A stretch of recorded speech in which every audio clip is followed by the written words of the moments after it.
Let's think about why some athletes break under pressure and why others are just not.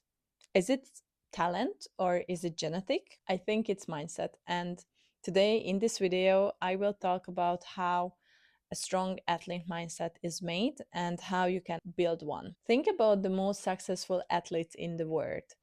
Do you think they were just born with insane talent? Or do you think they were working their asses off every day? Thousands of athletes are not making it.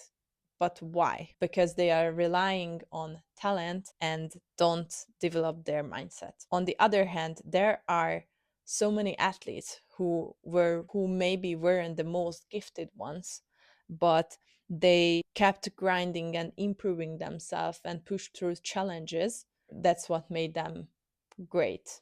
I remember during my hockey career, maybe I weren't always the most talented and, like, to say, the best on the ice, but I was always trying to focus on my mindset game, how to push through failure and improve myself. I'm not saying I did always the best, but I think it was more mental so many times than physical for me.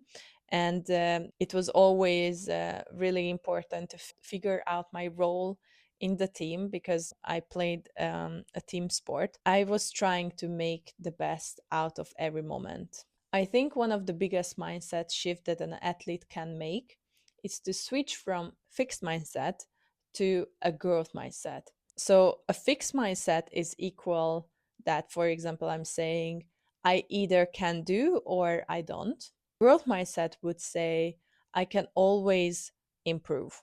Let's say you miss a game winning score or goal. A fixed mindset would say I suck.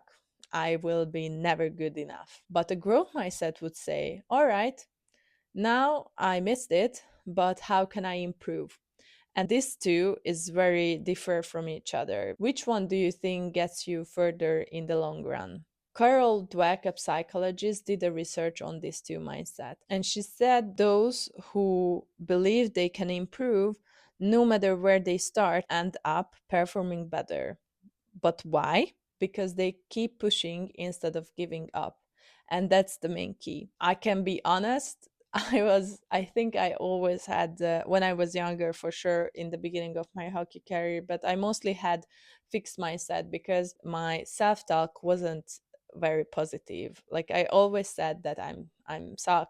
I cannot shoot, I cannot score, I cannot do this, I cannot do that. And if you think about saying this every single time when you are having hockey season and playing, I don't know, 36 games per season, and then you are playing in different tournaments, it can put you back in a state where you are not really believing in yourself.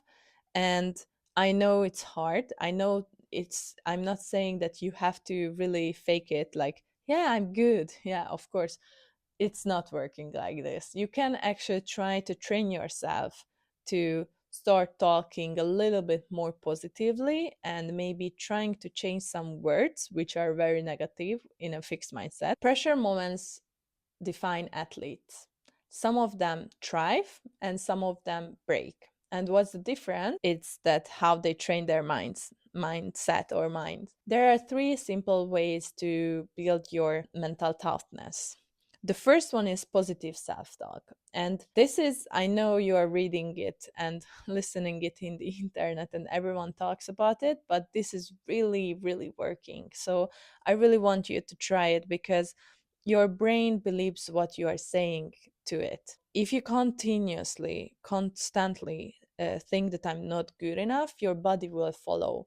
But from the moment that you are switching and say that I got this, your mind will also shift. Before a game, I used to tell to myself that I'm not good enough. And you can imagine how I was performing. But from the moment that I switched and I tried to say those kind of stuff that I prepared, I trust my training, I got this, it helped me to release stress and stay calm. The second one is controlled breathing.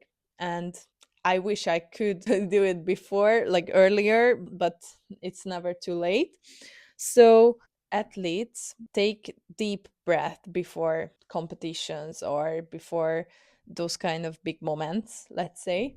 And because the breath actually calms down your brain and release stress and keeps you focused. So try this: inhaling 4 seconds, then keeping the air for 4 seconds, and then exhaling for 6 seconds. And you can repeat it 2 3 times, maybe one is also like a good try in the beginning. I usually do it for 3 times at least, and you will see the results. It works, calms you down, release stress, and put you in a focus mode. The third one is visualization. Visualize success before it happens. Athletes usually imagine or visualize how they would score a goal or take a shot or would behave under pressure, because if your mind sees first, your body will react and follow. Strong athletes aren't born, they are made. And mindset is something that you can train, just like your body. The way you think, the way you push through failure and challenges, that's what makes you a good athlete. We often admire athletes for their relentless work ethic. Those who are waking up early mornings, going to practice and train nonstop, train longer than anyone else, they push through exhaustion. But what we don't talk about is the pressure that comes with it. The expectations are always to be tough, always push harder, and don't show weakness. And coaches, fans, and sometimes athletes also believe that they have to be this go, go, go all the time. But reality is that even the strongest athletes sometimes need to set back, reset, and check in with themselves. Understanding yourself in a deeper level, when to push and when to stop, is just as important as training, because mental toughness is not about ignoring struggles. It's about how you are actually facing them while recognizing when you need a step back. True strength comes from balance, not just from grinding constantly. So tell me, what's the biggest mental challenge that you faced in sport? Drop it in the comment and let's talk about it.